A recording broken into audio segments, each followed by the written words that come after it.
Who wants to go here? I'll sit next to you. Are you okay with that?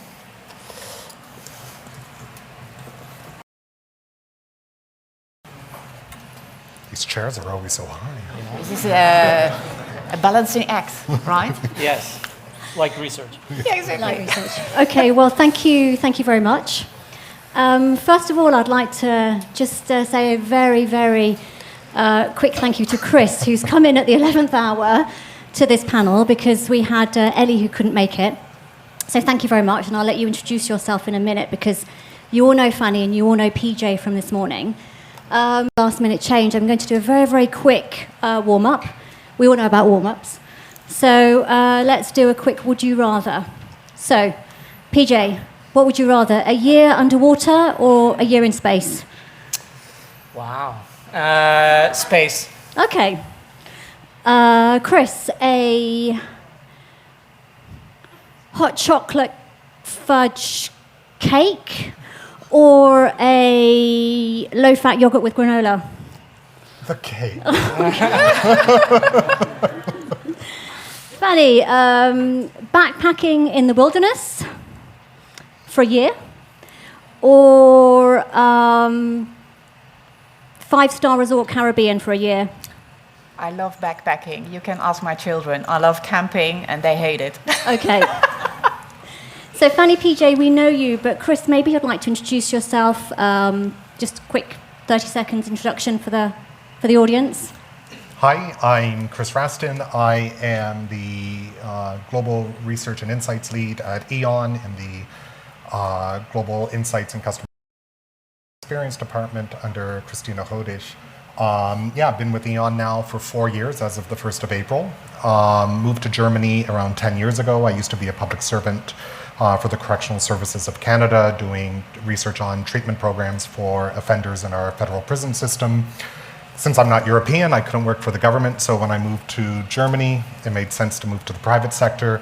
And I always like to say that research is research. It's just the topics that are different, and we generally apply those same skill sets across whatever the topic is. Okay, thank you. My name's Jasmine Jafforna, and I head up Consumer and Market Intelligence in Salomon, located in France. I'm going to start with a little bit of an obvious statement here. Past 2 years, technology has just pervaded our lives, professionally, personally. None of us is immune to that. However, we all work in Qual. Qual is about empathy, it's about feelings, it's about human connection. And the big question here with this panel, and this is what I'd like to discuss, is whether the tech is just too much for qualitative research, whether it's just invaded our lives and our professional lives too much, and is there really a place for it, or is there a limit? So there we are. I'd like to kind of manage this discussion by talking about today, first of all, and then in the future. So let's start with today. PJ, perhaps you can start by giving us a little bit of an idea of your day-to-day, how things have changed, how tech has been amplified over the past 2 years. Yeah. My microphone just dropped, so hopefully this is still coming through. I think consumers have changed a lot.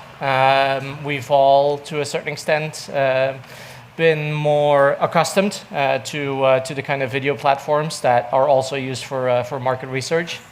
I have 3 teenage kids, and I would say that their online personalities are maybe more of a reflection of their true self than sometimes the dinner conversations that we're trying to have with them about sensitive topics. So I think consumers have changed. They've become more natural in this kind of digital interaction, and the tools that we use in market research allow for that kind of qual research to grow and is not going away, especially also since consumers have changed. Okay, what about presumably there are advantages there. Do you want to speak to us, Fanny, a little bit about the advantages of having tech so ingrained in our lives, in our professional lives right now? I think about it, the way that we interact with each other, with our colleagues in the other side of the world. Very naturally, we plan a conversation, we have Teams meeting, and it feels like, and I had a weekly conversation with my US colleague. We would only talk and we wouldn't put on our video. And since the pandemic, actually, we said, isn't it weird? For years, we only used the phone, basically, audio. And now we're putting the video on, and it feels real. We're connecting. I know where she's sitting, how the dog is doing. And it's interesting that, it allows us also on video now to connect. Although it's, of course, not the same as being together, so we're super happy to be back in the office. But it helps, to make stronger connections, even with, the technology that surrounds us.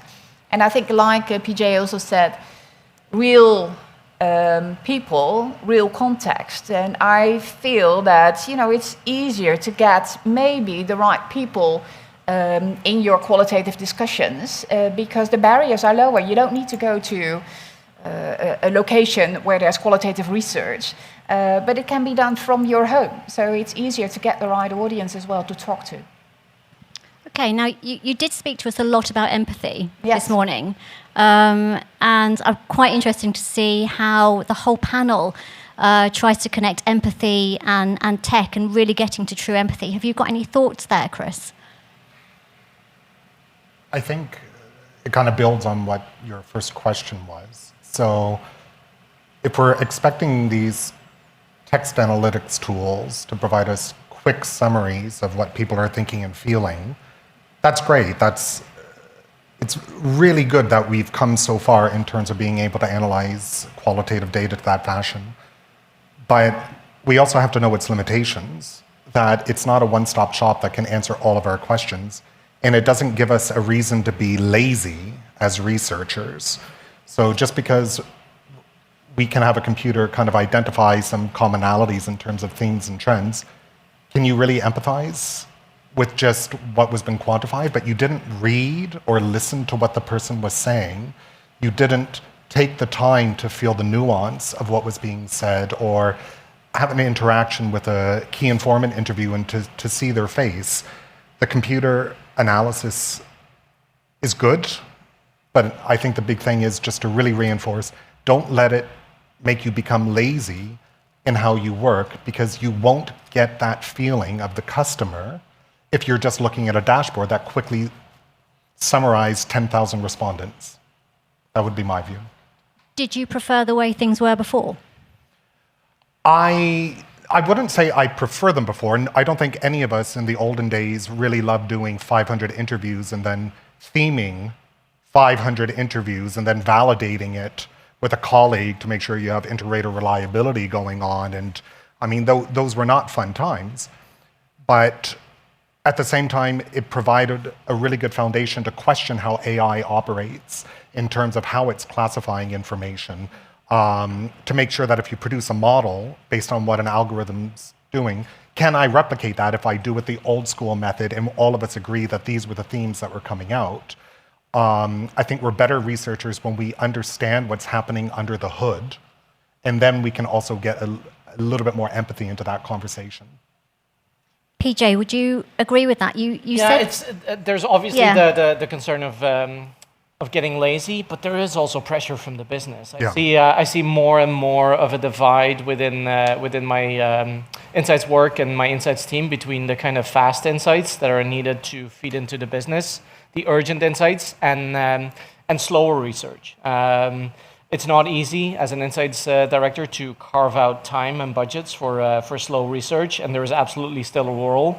But at the same time, those fast insight needs need to be serviced as well. And it's certainly in the fast insights that I see that role for technology. Sometimes some of my qual researchers become almost video producers or content producers. It's not the key skill that they should have, but it certainly helps, and that brings something to the table that maybe compensates for some of the superficialness that they have to settle for. So you're speaking about fast research and slow research, and I'm interested in that. Do you have any examples or any thoughts about that before we move on? Yeah, I think it really, and we talked about it this morning, we have more transform topics and perform topics. If it's a perform topic, speed is absolutely critical. And it means even in content creation for campaigns that we develop, very fast learning loops is very, very critical. So fast research is helping us to create the content in such a way that it really appeals and connects to the audience that we want to speak to. So it depends on the type of activity that you do. But for the real kind of transformative things, and I think, PJ, you talked about it, audience segmentation, that's a big thing. I mean, understanding our audiences, their needs, that's not something that you do fast. But I think I don't believe that leveraging AI and social listening only applies to fast research, because I think we can use it also for slow research, because we're the ones that can interpret that and look at what we can learn from that, and connecting the dots with other kind of data sources to really bring meaning to it, and talk to people to see, do we see the patterns that are happening in social content, or sometimes consumer care content that we have as well. Is that happening as well if we talk to people? Is it true or not? So I think it's uncovering the deeper emotion and that we combine with what AI can bring us to uncover the patterns in data that we see around us, because there will be more possible in the future. So I think it's both, but we need to decide if we want to do slow research or if we can do it fast. And it means that sometimes we just tell the business and say, well, we're not going to deliver this. We are not going to do this project in 4 weeks or 3 weeks or 2 weeks, or maybe a couple of days, because the question is just too big. I think that type of transparency is so imperative, because you do receive requests going, yeah, we could get you something, but there will be no value added in that because it was just to meet a demand. I'm always reminded of that Venn diagram on research going price, quality, and speed, and that trade-off between, right? So you can't have good quality quickly that's cheap. So really having that transparency, if the business just wants an answer, fine, we'll give you that answer, but I'm sorry, don't do anything with it. It's just to satisfy the beast. And that's not really what we're here to do, right? We're here to do the research to inform our colleagues how to move really important core operational KPIs. And if it's just feeding the beast, what's the point? Okay, so I'm hearing a lot of things here just in terms of fast, slow research, what's going to stay. It seems like we're kind of slight consensus on the fact that the AI bit's not going to go away. We need to work out how to use it properly. So that's where we are right now in our present day, and I think we can probably all identify with that. If we start thinking about tomorrow and what our jobs and our professions are going to look like tomorrow, I'm interested in your viewpoints there. PJ, do you have, if 5 years' time, what's going to happen? I think I'll probably have a team of, on the one hand, hybrid people who are able to do research themselves, manage outsourced research, and also play a role in that content production. But hopefully I will still have room for specialists as well, people who are able to go deeper, go into people's homes. Looking back at the pandemic now, I'm not sure people will still want researchers in their homes. It feels more intimate than ever, but hopefully there's a place again. I'm not sure if there are in the room people from research facilities. That's something I'm not sure what the future is because my team hasn't used research facilities in a long time. Some of it has moved online, and the other things you move in home, and that middle ground is kind of gone. Yeah, that's one of the disruptions that I do see in the industry in the next coming years. Right, so you're thinking, or you're sort of speaking about new skills because of all of the tech that's coming in, that's going to create a skill set that maybe we haven't seen before? Yeah, absolutely. I'm currently hiring for a communication insight specialist.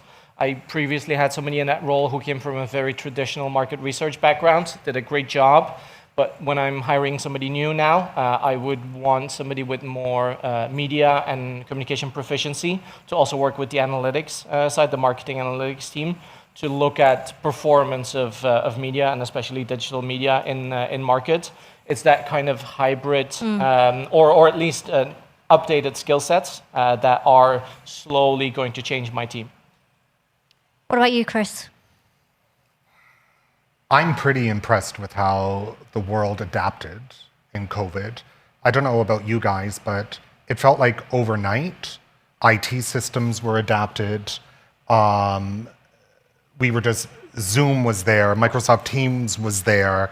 Suddenly, I was doing focus groups with rooms of 12 people virtually. I had never done that before. I'm very used to doing these types of talks. I can see your faces all the time. I know if you're interested in what I'm saying or if I'm not saying anything interesting, and I really thrive on that. It was very difficult to do focus groups with 6, 12 people online, and people don't have their screen on and going, am I asking the right questions? So I think we've learned that digitization is the future. It has really great power to help all of us in very specific circumstances, but I don't think, going back to empathy, Yeah. I don't think any of these things have a replacement for being in a room with people, to be able to see those faces, to get that extra context. So I think we've done remarkably well. I think where we are now would have normally taken a decade to get to, and we did it in 2 years. We're going to move forward. We just always need to remember what the right context for the specific tool at hand. I always say this, I say it religiously. What are your fundamental research questions that need to be answered? And your method will dictate how you're going to answer those questions. So that's, how I think we're going to move forward. So in 5 years' time, you can still see yourself doing focus groups in homes, accompanied shopping trips. So all of the sort of classic things that we like to do, you can see yourself still doing that for the sake of empathy? Not just for the sake of empathy, just for accurate research. I think we'll have more of a trade-off. We'll be more picky now about when is a real-life interaction required, or can this be sufficiently answered using new digital services. I think the tool set, the toolbox, researchers are completely filled with different types of tools, right? If it's writing R code to do logistic regression, or is it designing an interview guide to get something out of a customer based on a new product or something, does that require a physical interaction or not? And again, going back to those research questions, we have a broader set of tools to work with. Okay. What about you? 5 years' time, where are you? Where are your tools? Where's your methodology? I think, well, hopefully we can do more kind of, well, of course, people need to sign consent, but do more observation, because it's much more natural. Because I feel as well that if we're basing our judgment, our perceptions, our kind of insights only on asking questions, you never know kind of what is behind. Do I want to be answering socially correct? So we still do that because we want to uncover the why, but I think if we're able to observe behavior in the home and how people are, we're in shaving in the bathroom, difficulties they feel, etc., talk about it maybe during their ritual, I think will give us great insights. I don't think we do that enough. We assume by having a quantitative questionnaire asking them about their shopping trip that they did 4 weeks ago, they still remember exactly what they did. And we assume that that's the truth, basically. No. So I hope in 5 years' time we can do more kind of observational with kind of maybe talking throughout that journey, real time, will give us more authentic information. I think, well, is that the truth? It's always the question, what's the truth and what's laboratory? So that maybe it moves a bit more into real world, real people, real conversations, so that we really can understand that. And in 5 years' time, you also asked about teams and what do you expect? You probably heard about the T-shaped profiles. I guess that everybody needs to be a bit more T-shaped, but you have your expertise. But also be aware of what the potential is of kind of other capabilities and how you bring it together, because in the end it needs to connect to the bigger context. That can be the context of the company, of your stakeholder, the business, but also it can be society. So I think we should be open and curious to learn from other expertise. and to really understand how can I learn from that, integrate it in my expertise in order to create a bigger impact or to influence or connect even better. Okay, so I'm going to throw a big word out now, which everyone's talking about, and everyone wants to know more about, I think, and that's the metaverse. Simply because, in 5 years' time, that may be a part of our lives. I think, Bianca, you spoke about it a few months ago. And that's going to have an impact on research and how we research and the impact of tech and digitalization on our research methods. Do you have any thoughts about that? PJ, do you have any thoughts about that? Again, I have 3 teenage kids, and if I look at my sons, they're both gamers, to confirm the stereotype. I think how they behave online, the kind of friendships that they build online, and also to a certain extent the kind of decisions that they make. My daughter is more of a TikTok aficionado. But again, for her, the kind of brands that she's into, the kind of lifestyle choices that she's making or will make, those are much more influenced by those online interactions than they are with real life. So it kind of brings the question: what is real life for them? I think sometimes their online personality is more genuine than their real life personality, and that obviously means that all of us, the brands, the research vendors, the research itself, should probably move to that online space much more, because that's where some of the more genuine interactions, certainly of Gen Z and beyond, might happen. Right. So ultimately, we might have the real person and their digital double, and we need to get the methodology to speak to the digital double. Yes. Right. Well, would you agree with that? Because you're sort of still kind of... I generally agree with it. I think I'm trying to take a very researcher approach into how to assess this. I personally struggle with these topics. I know you all think I'm 20, but I'm actually 42 years old. So that was a joke. Okay. But at 42, I feel like I feel older than what I am, that if I talk to a 15-year-old today, which I don't, I haven't, but I just imagine we're from different planets, and I can't believe at 42, I don't understand the world anymore. But I'm picturing the COVID boom children. So not just the ones today, but the ones that have been born during COVID. I think this is going to be the generation where we have to research and monitor to go, how do they interact in the future? I've had colleagues where I've seen a child grow up in front of me for the past 2 years because they were always on daddy's knee in our morning calls, and daddy's been home every day. Interactions online are just normal now, and I'm curious what that's going to look like for the generation that started from day one like that. So I think this is obviously here to stay. I think it's here and going to expand. What that will look like 10, 20 years from now, I really don't know. But I think we have a unique generation that's going to grow up that most of us will not relate to because we did not grow up even remotely in the same situation. Okay, that's interesting. And Fanny, what about you? Yeah, it was really interesting what you just mentioned, and it's it struck me as well. There was an article in The Guardian a couple of weeks ago. I don't know if somebody read it, and it was talking about the perma-crisis. I don't know, you read it? Yeah. And it was talking about children being exposed every day by the problems in the world. Yeah. And it's increasing their stress levels. And the professionals or the experts said, you shouldn't neglect it. You shouldn't just not listen to them, but this is the moment to really, we talk about empathy, to empathize with their feelings, to talk about it, to care for them, to help them, to support them where they need it, which is not, I think, online. I think it's also real conversations. And that's why, for example, at dinner time, my children are not allowed to have their phone next to them, for example, to have real conversations. So I think as well, so it's the real conversations are still required as well to get the human aspect in there. So I don't believe that everything will be online. But I know as well that certain kind of more sensitive topics are talked about more easily online. So we did a research as well on together with an agency on health taboos.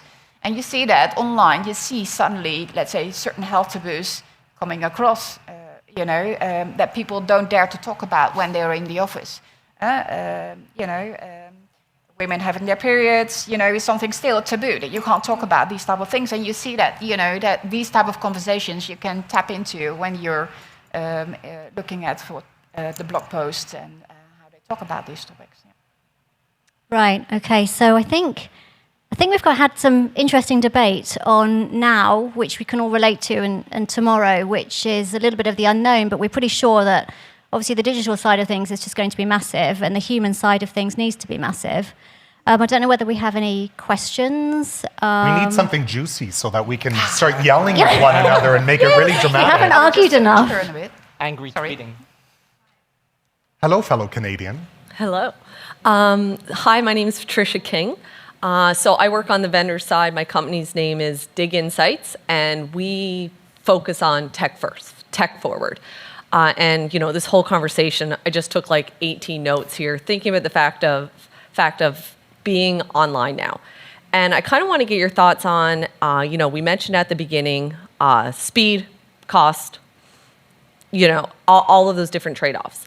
And right now I feel that clients have experienced the last 2 or 3 years of getting to know participants online.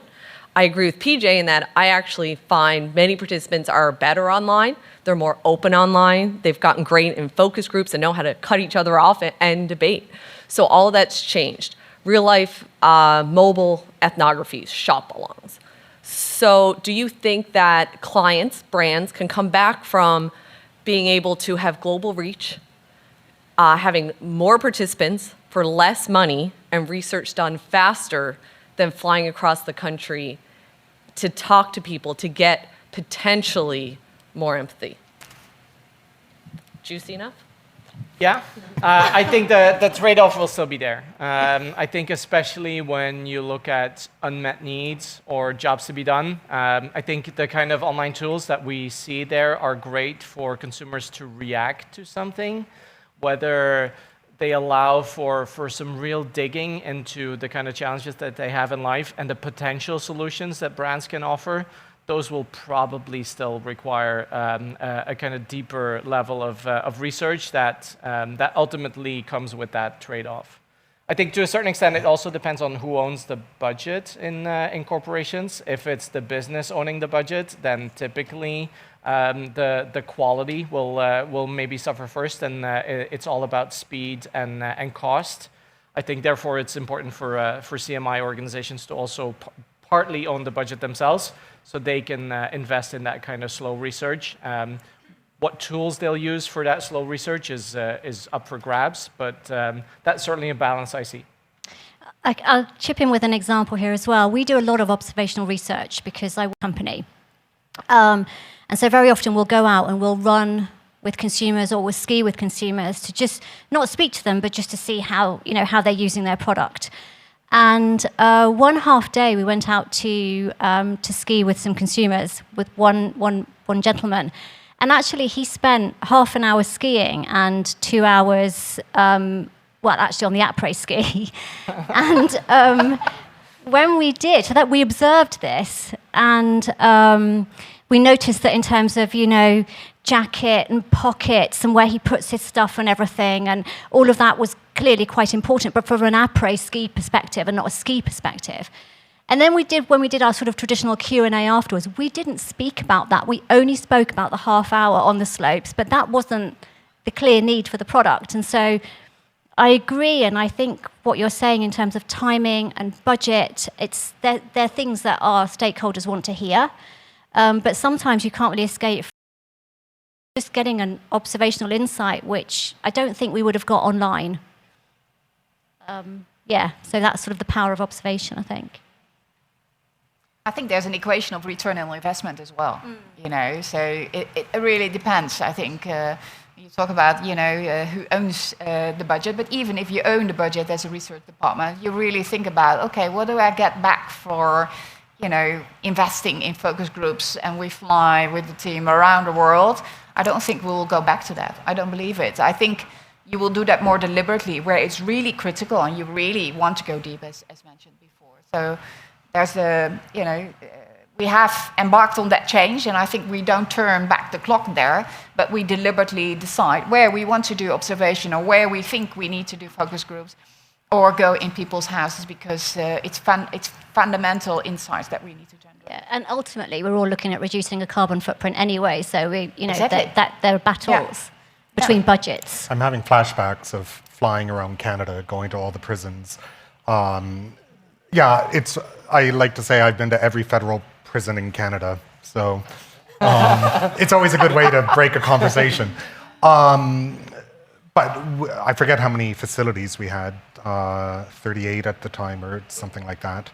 And the government was really pushing us to save costs so that we don't have to fly around the country. It's a big country, and it was a lot of money to fly us around, but there were problems, ethics issues in terms of setting up a video conference with offenders in federal facilities, then the comfort about the offender being able to talk and really get the information out of them. Ultimately, we couldn't do that. We could do it more for meetings, but from an applied sense, we had to go to the prisons. We had to meet with the offenders face to face. And there's always these trust issues, right? So I found that at least they were much more trusting if you showed up, if they could physically see you and kind of trust you. So I think it's always going to be different based on all of our industries and what things look like going forward. But I think we will move more towards this more virtual presence.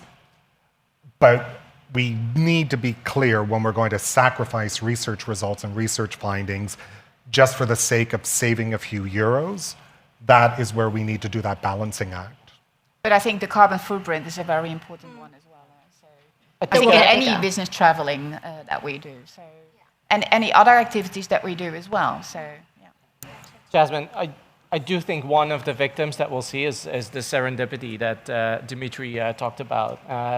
If you don't travel, if you don't observe, what will get lost is some of the fringe insights that you sometimes picked up.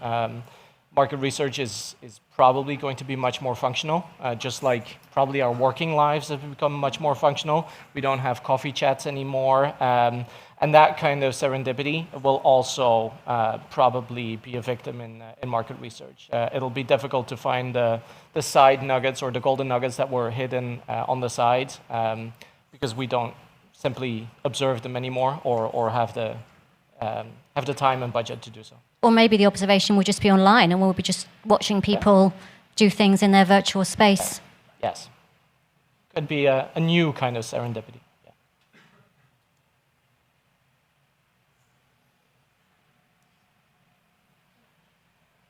Hi, I'm Rachel from TCV. We've talked quite a lot about technology from the point of view of research methods. I'm interested in your views as global insight leads in global organizations on technology for the debrief.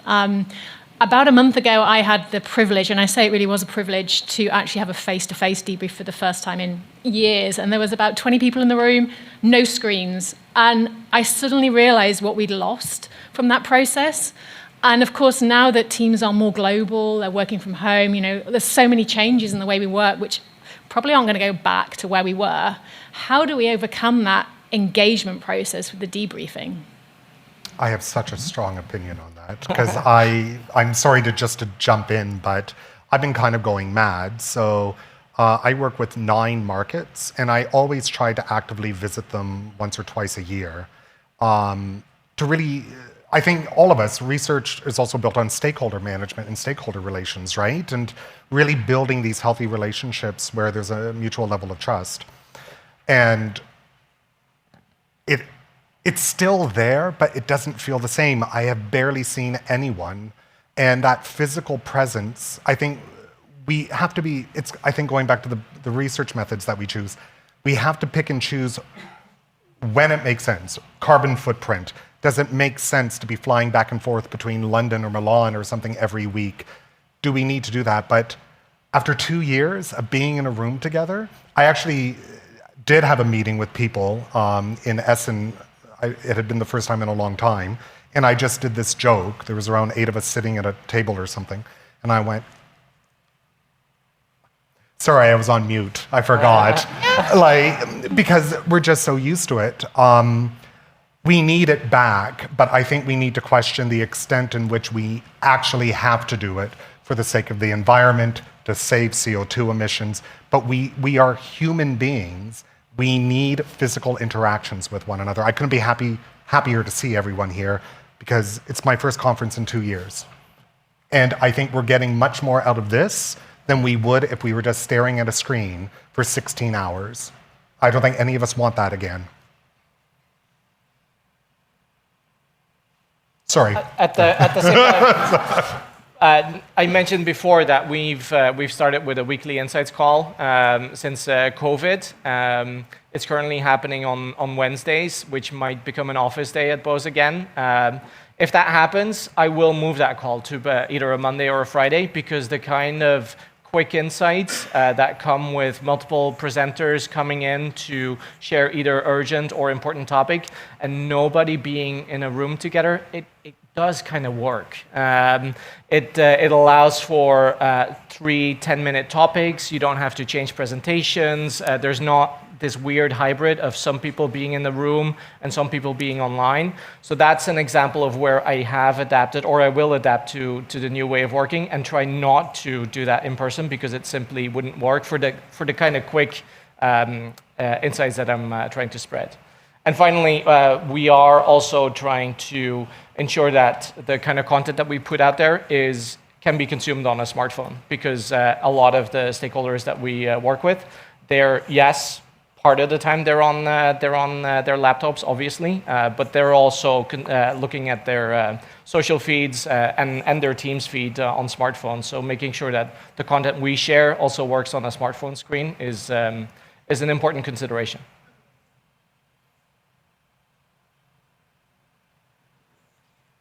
Yeah, I think we should be aware that I don't think we will go 100%, well, at least us. Some companies is a bit different, but we don't go back 100% to the office. So I think we need to also facilitate for a hybrid kind of deployment, so where you maybe decide that there are some key stakeholders that you want in the room to bring the message. Maybe there are some other people listening in, so to facilitate that. I think it's also difficult to imagine that everybody will always be there physically. So I think that will not be the future neither. So technology will be there also, I think, going forward in deployment, in our case at least. Okay, so thank you. Thank you very much. Thank you for listening. I think that's it now. I don't think it's lunchtime yet. No. Okay. Thank you.